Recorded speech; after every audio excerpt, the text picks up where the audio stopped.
Hi guys, welcome to my channel Lush Gardener. I hope you guys are fine and are safe. So it has been sunny today. Thankfully everything is working out really well. It hasn't rained since morning. It is slightly sunny, so I thought that I will do a pup separation from this plant. Now I'm not very sure what is the exact ID, but it belongs to the Echeveria species. It's from the genus of Echeveria, so I'm not very sure what is the exact ID for this. Now this is the mother plant, and these are all the pups that you tend to see. This is the mother plant. It also has a bloom. So what I'm going to do is I will try and first cut off the bloom because I don't want the bloom to be around. But what I'm also going to do is I will collect the leaves from the bloom stalk in order to propagate this.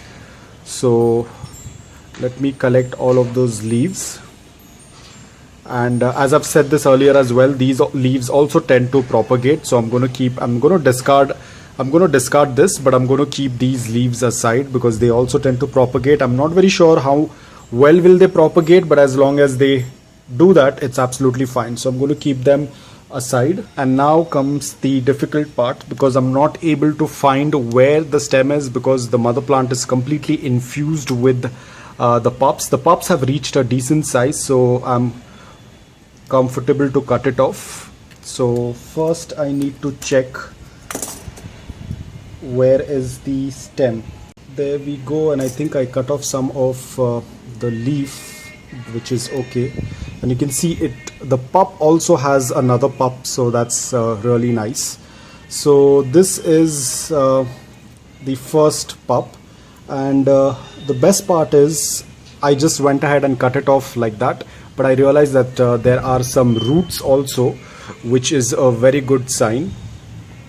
There are some roots also, which is a very good sign.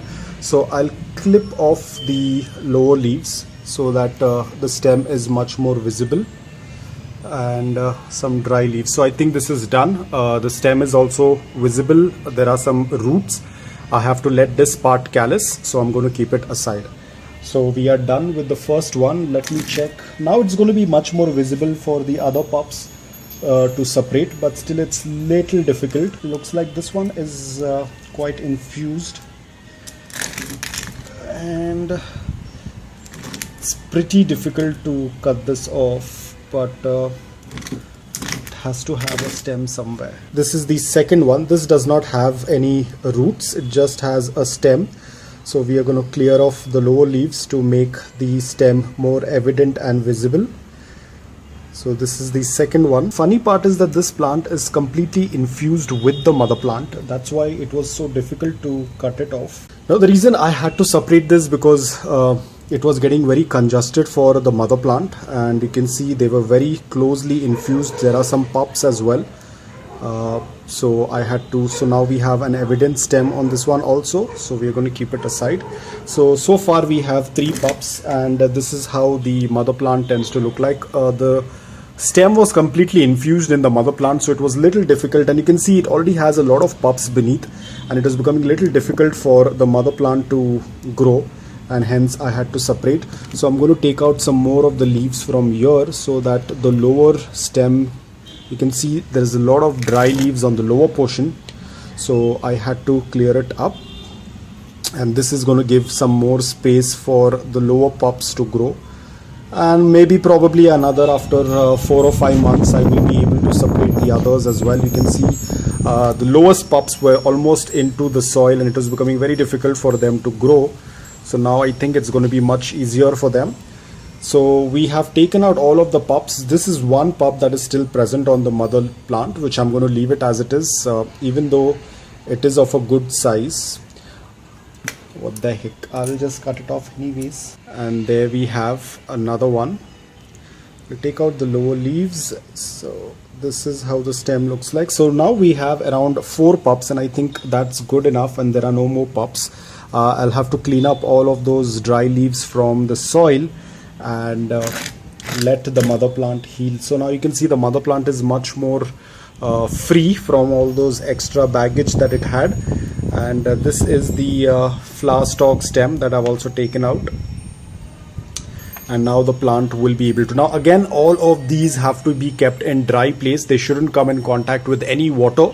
So it will take a while for the mother plant to bounce back because this is where the leaves are missing. But as and when the crown area is going to grow, this area will also get filled up just like how it is on this side. So all we have to do is just wait for some time. Now it had taken some water because you can see there is some spots of edema on the succulent, which means that it had taken a little bit more of water.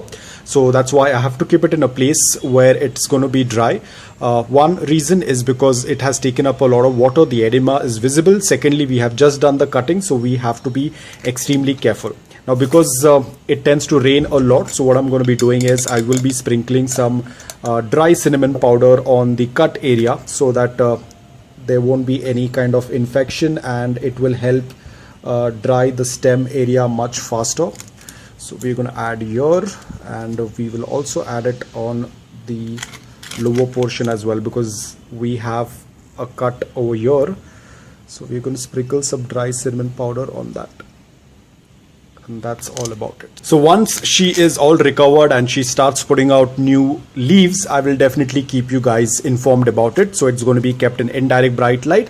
The same thing goes with these pups as well. They will be kept in indirect bright light for 2 to 3 days. I have to wait until they tend to callus, after which they will be kept aside again in indirect bright light for 8 to 9 hours so that they can air root. Once they air root, I will add them into the soil. For this, I won't be adding any cinnamon powder. If you want to add, you can. It's not a compulsion that you have to add cinnamon powder. It's absolutely okay because they are going to be kept over here somewhere where it is dry, so they will not be coming in contact with any water. It will take another 2 or 3 days for them to callus. After that, again, it depends, maybe 3 weeks, maybe 4 weeks for them to air root. And once the air root happens, I will definitely keep you guys updated about it. So guys, I hope that this video was helpful to you. If it was, please hit the like button. If you're new to my channel, please consider subscribing to it. Until then, take care, stay safe, and keep propagating.